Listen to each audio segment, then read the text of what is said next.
हैं राष्ट्र लाइव। मैं हूं आपके साथ सिल्की राजपूत। अगर आप भी यूपीआई ऐप का इस्तेमाल करते हैं और अपनी रेगुलर पेमेंट्स यूपीआई द्वारा करते हैं तो ये खबर आपके लिए है। डिजिटल वर्ल्ड में अब सब कुछ डिजिटल होता जा रहा है। अब अक्सर लोग अपने फ़ोन से ही पेमेंट करते हैं और कैश बहुत कम रखते हैं। इसी को लेकर एनपीसीआई ने नई गाइडलाइंस जारी की हैं। 1 अप्रैल से यूनिफाइड पेमेंट्स इंटरफेस के जरिए किसी दुकानदार को पैसे देना महंगा होने वाला है।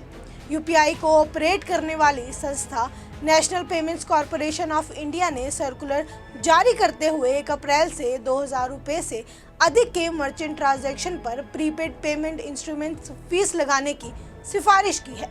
अब सरकार इस पर विचार कर रही है। सर्कुलर के मुताबिक 2000 रुपये से अधिक के यूपीआई ट्रांजैक्शन पर 1.1% पीपीआई फीस लगाने की सिफारिश की गई है। ये चार्ज मर्चेंट ट्रांजैक्शन यानी व्यापारियों को पेमेंट करने वाले यूजर्स को देना पड़ेगा। इससे लेन देन महंगा होने की संभावना भी है। एनपीसीआई के मुताबिक बैंक अकाउंट और प्रीपेड वॉलेट के जरिए पीयर टू पीयर मर्चेंट में किसी भी प्रकार का ट्रांजैक्शन फीस नहीं लिया जाएगा। एनपीसीआई ने इस नियम के लागू होने के बाद 30 सितंबर 2023 या उससे पहले समीक्षा करेगा।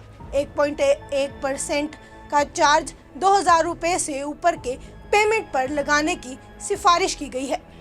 ऐसे में अगर आप किसी दुकानदार मर्चेंट को इससे ज़्यादा यानी 2500 रुपये का पेमेंट करते हैं तो इस पर 1.1% का चार्ज के रूप में 27 रुपये 50 पैसे देने होंगे। शक्तिकांत दास ने जानकारी दी थी कि पिछले 1 साल में यूपीआई के जरिए किए जा रहे पेमेंट में 50% की बढ़ोतरी हुई है। फरवरी 2022 में यूपीआई के जरिए पेमेंट का आंकड़ा 24 करोड़ का था, जो अब बढ़कर 36 करोड़ का पार कर चुका है। अभी भारत के यूपीआई पेमेंट सिस्टम को Singapore, America, Australia, Canada, Hong Kong, Oman, Qatar, Saudi Arab, संयुक्त अरब अमीरात और ब्रिटेन में यूज़ किया जा सकता है। इसी के साथ लगातार एनपीसीआई इसकी कनेक्टिविटी को बढ़ाने की दिशा में काम कर रही है। आरबीआई गवर्नर शक्तिकांत दास ने कहा है कि भारत के यूपीआई पेमेंट सिस्टम की चर्चा ग्लोबल स्तर पर हो रही है। ऐसी ही और खबरें देखने के लिए देखते रहिए राष्ट्र लाइव।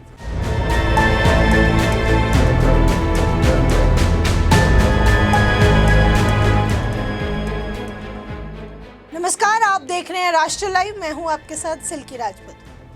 अगर आप भी यूपीआई ऐप का इस्तेमाल करते हैं और अपनी रेगुलर पेमेंट्स यूपीआई द्वारा करते हैं तो ये खबर आपके लिए है।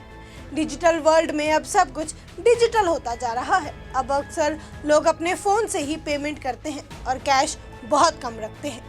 इसी को लेकर एनपीसीआई ने नई गाइडलाइंस जारी की हैं। 1 अप्रैल से यूनिफाइड पेमेंट्स इंटरफेस के जरिए किसी दुकानदार को पैसे देना महंगा होने वाला है।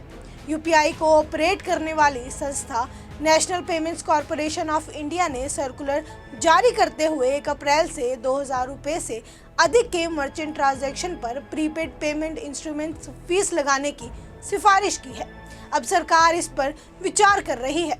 सर्कुलर के मुताबिक 2000 रुपये से अधिक के यूपीआई ट्रांजैक्शन पर 1.1% पीपीआई फीस लगाने की सिफारिश की गई है। ये चार्ज मर्चेंट ट्रांजैक्शन यानी व्यापारियों को पेमेंट करने वाले यूजर्स को देना पड़ेगा। इससे लेन देन महंगा होने की संभावना भी है। एनपीसीआई के मुताबिक बैंक अकाउंट और प्रीपेड वॉलेट के जरिए पीयर टू पीयर मर्चेंट में किसी भी प्रकार का ट्रांजैक्शन फीस नहीं लिया जाएगा। एनपीसीआई ने इस नियम के लागू होने के बाद 30 सितंबर 2023 या उससे पहले समीक्षा करेगा। 1.1% का चार्ज 2000 रुपये से ऊपर के पेमेंट पर लगाने की सिफारिश की गई है।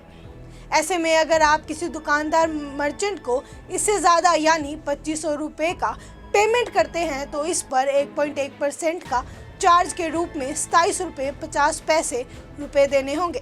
शक्तिकांत दास ने जानकारी दी थी कि पिछले 1 साल में यूपीआई के जरिए किए जा रहे पेमेंट में 50% की बढ़ोतरी हुई है।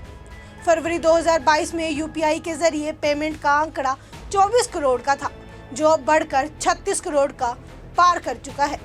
अभी भारत के यूपीआई पेमेंट सिस्टम को Singapore, America, Australia, Canada, Hong Kong, Oman, Qatar, Saudi Arab, संयुक्त अरब अमीरात और ब्रिटेन में यूज़ किया जा सकता है।